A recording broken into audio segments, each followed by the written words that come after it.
ഹരിപ്പാട് നിയമസഭാ മണ്ഡലത്തിലെ UDF സ്ഥാനാർത്ഥിയും കോൺഗ്രസ് പ്രവർത്തക സമിതി അംഗവുമായ രമേശ് ചെന്നിത്തല സ്ഥാനാർത്ഥിത്വ പ്രഖ്യാപനത്തിന് ശേഷം കായംകുളത്തെത്തി. റെയിൽവേ സ്റ്റേഷനിലെത്തിയ രമേശ് ചെന്നിത്തലയ്ക്ക് കോൺഗ്രസ് നേതാക്കൾ സ്വീകരണം നൽകി. ഹരിപ്പാട് നിയമസഭാ നിയോജക മണ്ഡലത്തിലെ UDF സ്ഥാനാർത്ഥിയും കോൺഗ്രസ് പ്രവർത്തക സമിതി അംഗവുമായ രമേശ് ചെന്നിത്തല MLA സ്ഥാനാർത്ഥിത്വ പ്രഖ്യാപനത്തിന് ശേഷം കായംകുളത്തെത്തി. റെയിൽവേ സ്റ്റേഷനിൽ വന്നിറങ്ങിയ രമേശ് ചെന്നിത്തലയെ കോൺഗ്രസ് നേതാക്കൾ സ്വീകരിച്ചു. അപ്പോൾ അങ്ങനെ ഹരിപ്പാടിലേക്ക് വീണ്ടും ഒരിക്കൽ കൂടി ഞാൻ ജനങ്ങളെ സമീപിക്കുകയാണ്. ഹരിപ്പാട് എന്ന് പറഞ്ഞാൽ എൻ്റെ ഹൃദയത്തിലാണ് ഹരിപ്പാടുകാർ, അവരുടെ ഹൃദയത്തിലാണ് ഞാൻ. അപ്പോൾ അതുകൊണ്ട് എനിക്ക് ഒരിക്കലും മറക്കാൻ കഴിയാത്ത നാടാണിത്, ജനങ്ങളാണ്. അപ്പോൾ അവരുടെ എല്ലാ അനുഗ്രഹങ്ങളും ഉണ്ടാകണം എന്നാണ് എൻ്റെ അഭ്യർത്ഥന.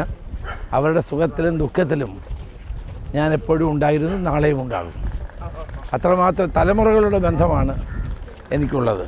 അതുകൊണ്ട് ആ നിലയിൽ തീർച്ചയായും മുന്നോട്ട് പോകാനാണ് ഇപ്പോഴും ആഗ്രഹിക്കുന്നത്.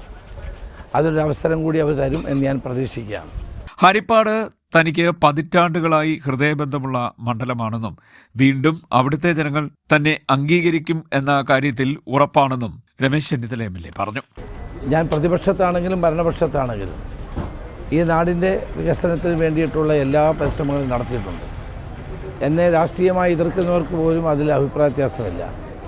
ഹരിപ്പാടായത് തീർച്ചയായിട്ട് MLA എന്നുള്ള നിലയിലുള്ള എൻ്റെ പ്രവർത്തനം ഒരു വലിയ പങ്ക് വഹിച്ചിട്ടുണ്ട് എന്നുള്ളത് സത്യമാണ്. ആ വസ്തുത എല്ലാവർക്കും അറിയുന്നതാണ്.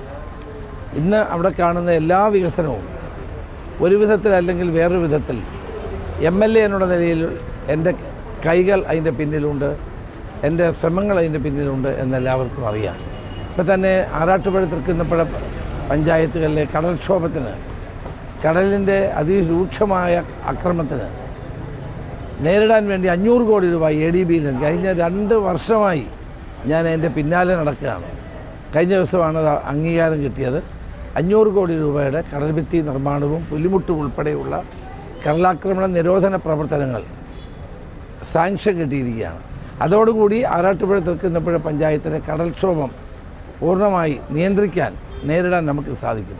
ഇതുപോലെയുള്ള ഓരോ വികസനവും ഹരിപ്പാട് ഉണ്ടായതിൻ്റെ പിന്നിൽ എൻ്റെ കഠിനാധ്വാനമുണ്ട്, ജനങ്ങളുടെ പിന്തുണ ഉള്ളത് കൊണ്ടാണ് ചെയ്യാൻ കഴിയുന്നത്.